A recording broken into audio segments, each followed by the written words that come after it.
On nous demande ici de déterminer le noyau de cette matrice-là.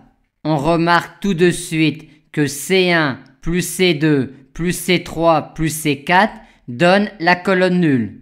Aussi, la colonne 1, 1, 1, 1 appartient à quart de A. Mais comme on ne connaît pas la dimension de quart de A, ceci ne nous permet pas d'en déduire une base de quart de A.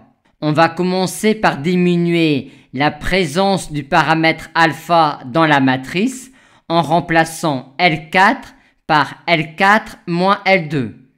J'ai alors envie de simplifier la dernière ligne par 2 fois 1 moins alpha, ce qui est possible à condition que alpha soit différent de 1. Dans ce cas-là, je peux simplifier la dernière ligne par 2 fois 1 moins alpha, ce qui nous conduit à la détermination de ce noyau-là.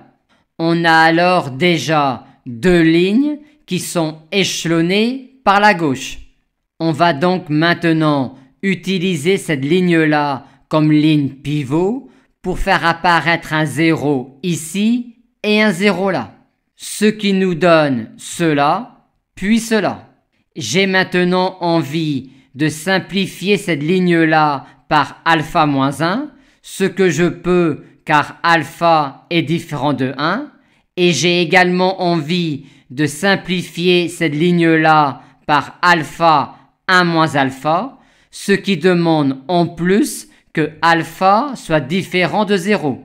Et dans ce cas-là, je peux alors simplifier cette ligne-là par alpha moins 1 et cette ligne-là par 2 alpha 1 moins alpha.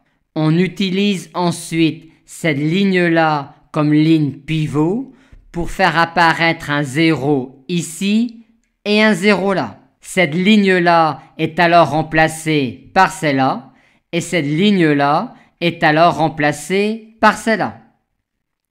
On est alors ramené à la détermination du noyau d'une matrice échelonnée en ligne par la gauche pour laquelle on en détermine classiquement une base. Et on traite ensuite à part les cas alpha égale 1 et alpha égale 0, ce qui ne pose pas de problème particulier vu qu'il n'y a plus alors de paramètre alpha dans la matrice.